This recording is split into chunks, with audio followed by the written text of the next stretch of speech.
I was talking with one of my venue owners yesterday, and we were having a conversation that reminded me of some advice that was given to me by a mentor and someone who actually came on the podcast several years back. And I wanted to share that today because I think as venue owners, as wedding venue businesses in this industry, there's a temptation to constantly look to maximize profits. And that's what our conversation was about yesterday. It was about how are we going to maximize the profits? How are we going to increase the dollars per booking that we're getting at this one particular venue that we help manage? This whole conversation I think is such an important one, but it has to come second to what we're going to talk about today.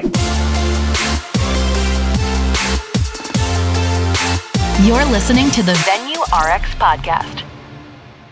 What's up, guys? My name is Jonathan, host here at the Venue RX, and this show is all about documenting and sharing best practices for owning, operating, managing, building world-class wedding venues. And I absolutely love this space. I own a company called Common Sense Events. Basically what we do, we started in the staffing side, the staffing industry, and we were servicing wedding venues and catering companies. And then we transitioned several years ago to actually physically managing properties for wedding venue owners. Sometimes these were property owners who, had a real passion for building the venue or wanted to start the thing. But, after a year or two of running it, it gets really tiring. It gets really exhausting. For all my venue owners out there, you know exactly what I'm talking about. Late nights, early mornings, so much work to be done, just to sell the venue. And then there's actually executing the wedding itself and making sure that people have a great experience. They're getting great reviews.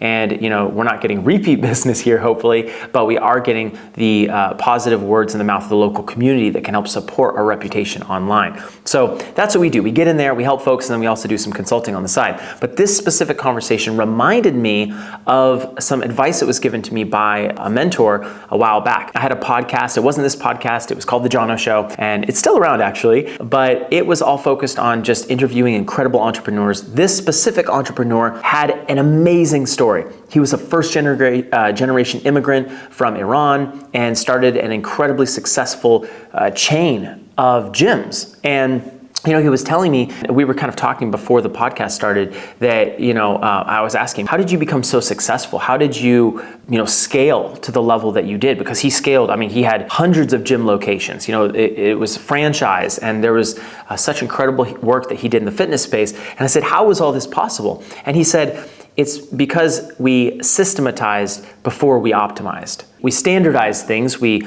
got the bones in place of the business before we started adding things on. And that really stuck with me because as a new entrepreneur, and even right now, I've been an entrepreneur for about 9, going on 10 years. As someone, as an entrepreneur, it's so easy to have that entrepreneurial ADD. And especially when you own a wedding venue or any business in this industry, it's super easy to say, oh, wow, I'm already doing this. I can also offer this. I'm already doing, hair and makeup. Why don't I also offer whatever the next thing is, something for the gentleman, right? Maybe some grooming services or something like that. Like, I'm already a venue. Why don't I offer catering or some sort of catering package, or I'm a venue.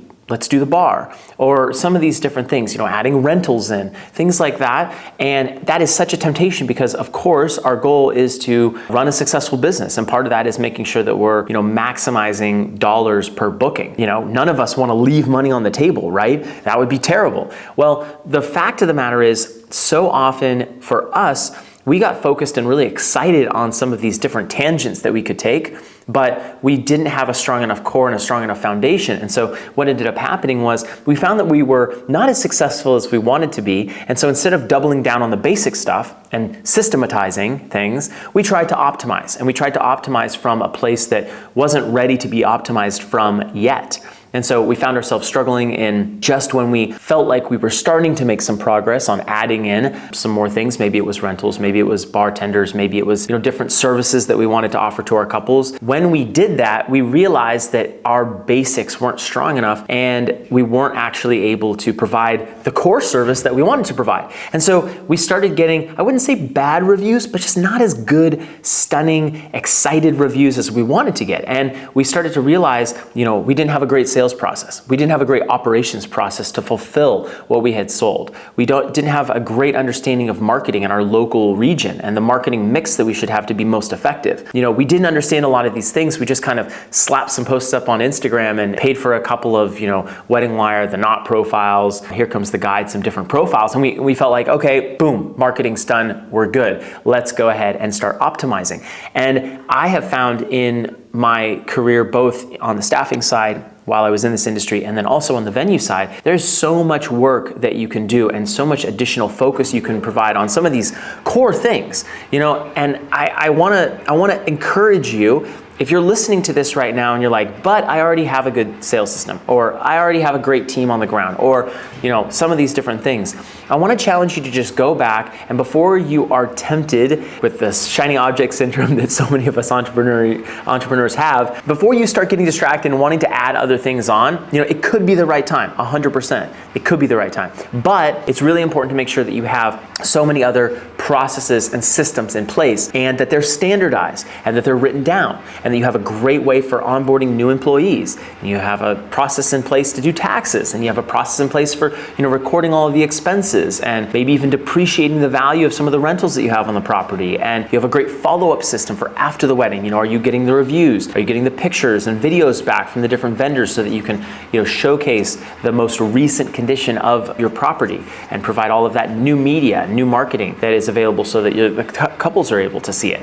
Are you doing all these things? Do you have a good sales process in place? Do you have a great marketing mix like we discussed before? And so I know for us personally, when I went back and started looking at that, I started realizing, wow, we have some serious holes here. We have to pay attention to some of these things, kind of in that order: marketing, sales, operations, before we go on and add some other stuff. And just yesterday, like I was saying at the beginning, this conversation happened with one of my clients where we're saying, okay, we are bringing in an income about $9,000, it was $9,300 in average revenue, average income per wedding that was coming in. And so the question was, how do we increase that? How do we add an additional $1,000 or $2,000 onto that income that's coming in per wedding? Because now we're at this place where we're booking about 125, 130 weddings per year. And so, if we're at that place where we're able to do that, now how do we add on that extra revenue? What else can we add? But we're only doing that after 2 years with this venue. We're only doing that after this venue has cycled through so many of the different problems. We've been through layers of construction. We've gone through noise issues. We've gone through, how do we want caterers setting up and using the space? What vendor categories we're going to lock, because we only want a certain list of vendors. DJs, of course, love DJs, but sometimes they can be a little bit tricky because, depending on the area you're in, if there are noise restrictions, you've got to make sure that they respect the rules so that, your use permit doesn't get revoked or, anything like that. You don't get any tickets. So there's a lot to think about. And this is a process after 2 years where we're finally saying, okay, what areas can we look at? Where can we add on? But we're not doing that before we are going back and we're making sure that things are standardized. So the commitment that I'm making, that I made to the team, that I talked to my client about was, before we start thinking about how we're going to add on some income to this, we're going to go back and we're going to look, what do we have on the table? What do we have that we're already doing? What's working? What's not working? What things do we need to shore up? What do we need to document that we've just been, doing through word of mouth? Like, what verbal things have I said to the team that isn't documented that we don't do? Do we have a great setup and tear down team?